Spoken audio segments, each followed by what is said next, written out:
So, I don't know how to come off the animation on that, so you'll just have to suffer through a little bit of it. So, I will not assume everybody knows where the DRC is, because when I put into at Johns Hopkins, my institutional review board approval, they asked me why I wasn't getting approval from Macquarie University in Kampala. I nicely said different country.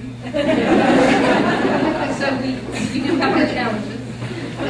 So I have been working in the eastern part of DRC. I am a returned Peace Corps volunteer from then Zaire 20 years ago. So I have a long-term commitment of working in this country. You hear all the bad news from DRC, and there's plenty of it. The genocide in 1994 set off 15 years now of conflict. In June 30th, 2010 was the 50th anniversary of independence of the Congo from Belgium. And it was a great celebration. I was lucky enough to be there. But we are in a time where I can tell you that there are entrepreneurs of insecurity working in the country, and that many people are getting very wealthy off the insecurity with the minerals that are being removed daily from the DRC. And this involves various armed groups in many countries. This has been a huge war, and now we have the great fortune of having the Lord's Resistance Army moving into the DRC as well. So it continues. And I would say that my colleagues in DRC say no Nkunda, no job. Does anybody know what I'm saying when I say that? Nkunda is the rebel that lived in the eastern, outside of Goma, and his men are been extremely disruptive and have been long-term perpetrators of rape. But what the Congolese mean when they say that is if the international community stopped Nkunda, then the international communities wouldn't have their jobs in the Congo. So they say as long as the international community keeps allowing Nkunda, they'll have their jobs. So that's what often the international aid groups are seen as entrepreneurs of insecurity as well. So what is the impact of now 16 years, of war? There's little to no infrastructure. It wasn't like Congo was well built before this war, but there are limited educational systems, certainly healthcare, justice, roads, or any government. I would say that there is absolutely no government functioning in the eastern part of the country. There's no accurate number of the direct and indirect deaths related to this war, but some have put it at 6 million. Poor access, as you can imagine, to quality healthcare services, and the rebels and the military, Congolese military, not the military, have looted most of the essential tools, especially in the rural areas where people live off the animals. Their wealth is their animals and their farmland. And so they have very little farming, very little to sell, and their households in many cases have been destroyed. Their houses have been burned. So I do work on sexual and gender-based violence. I have been working on this project for about 3 years, and we've been looking at rape as a weapon of war and around the issue of women and children who've been raped being exiled from families and communities. That does not happen in every family. There are many families that welcome the women back into the family after the rape, but wanting to try to understand what were the factors that influenced this exile, how can we prevent it, and how to reintegrate women in the family. Rape is being used as a weapon of war. It doesn't matter your age. It doesn't matter your gender anymore. We did a study this summer on men who are being raped. So it destabilizes the family, it stabilizes the community, and so many are isolated from their community. Survivors of rape have little access to treatment, certainly, but there's no PEP, there's no post-exposure prophylaxis. Very few women get help within 72 hours. Frankly, very few get it here in the United States within 72 hours. So it's a global issue. And so family members, partners are afraid of HIV.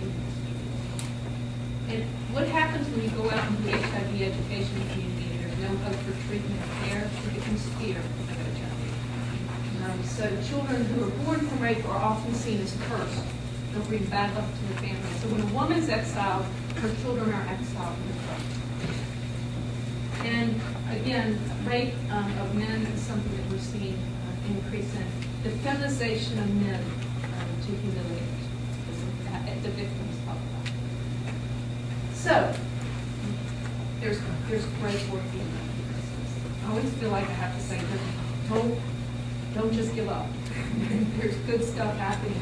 And we've been doing research for the last couple of years around, particularly very action research, around strategies to reintegrate survivors to family and community. And what women have taught us and what men and families have taught us that access to testing and treatment. So we do have a mobile clinic that goes into rural areas. I'm not going to speak much about that. I'll be glad to talk to folks about that later. We've integrated mediation with families to reintegrate women and children into the families. The largest barrier is for women who became pregnant from the rape, try to reintegrate the mom or the child. And also, polygamy is still fairly common in some of these areas. Some men who have other wives, it's very hard to be married like that. Many of the women are held captive for weeks, months, and years after that. So it is possible that they return to their village. Everybody had thought they would be killed. So what I'm going to focus on is our one component of this is the focus on we need to increase our economic productivity for our families. Women constantly say that. The men constantly say that. So we started to work on that. This is a partnership with the Congolese Microfinance organization. It's been working for 16 years, worked throughout the war, provides $2 million in loans to 13,000 households. So it's a well-established entity in the community. It gets no aid from any of the big international groups and a little bit of funding for development. So this is a Congolese-led project. We talked a lot about how to do microfinance. And many of the rural areas, there's nothing. So a loan of $50 is not even repayable. And that's about as small a loan as a microfinance organization can do and not lose money. So, and very poor people are risk averse. They don't want to take out a loan of $50 when they know they have no way to pay it back. So we started talking about animal husbandry microfinance. So we developed a project that we call Pigs for Peace in rural villages. And so white pigs, they're common in this area. They're very small Muslim population. This is primarily Catholic and Protestant population in this region. So they've been commonly raised and bred. People know how to do it. But the key component to this is that in Congolese households, a woman cannot make the decision to sell a cow or a goat, but she can a pig. Slow enough down on the food chain as a pig.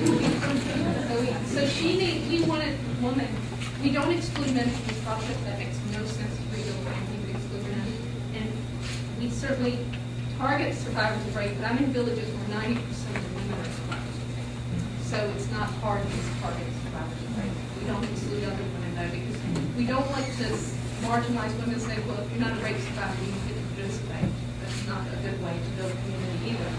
So our focus is to bring income into the household, to around food security, medications, school fees is key, and then capital for other businesses. Survivors of rape said over and over to us that their work in their community is their ability to be able to put food on the table and send their children to school. And they're not able to do that, so they need help to do that. And so this helps, we hope, give early evaluations are quite positive, but help them raise their family and control their future.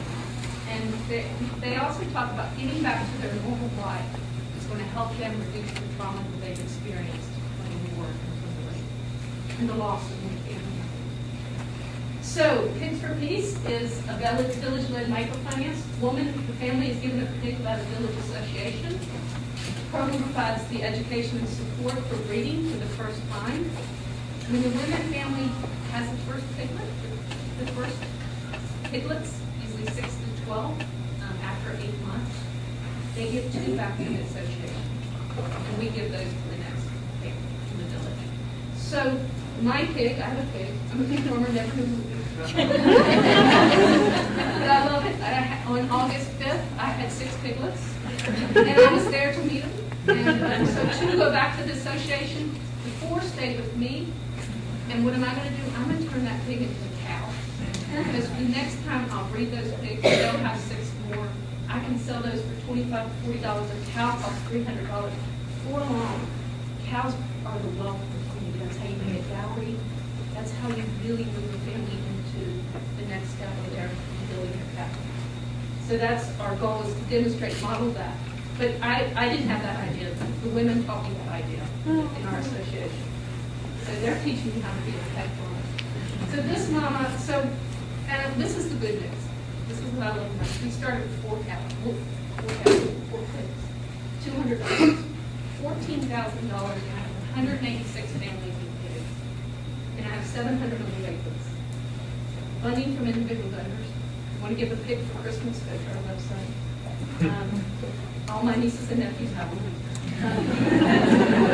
Johns Hopkins School of Nursing, they've been kind enough to let me use my research discretionary account in the Congo.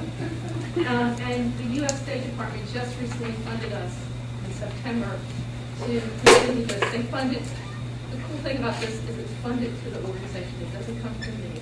It goes to pay a debt to our other organizations working there. And so this mama said to me that she would care for this pig like one of her children. And I said, explain that. She said, this pig is as important to me for my future as my children. Thank you very much.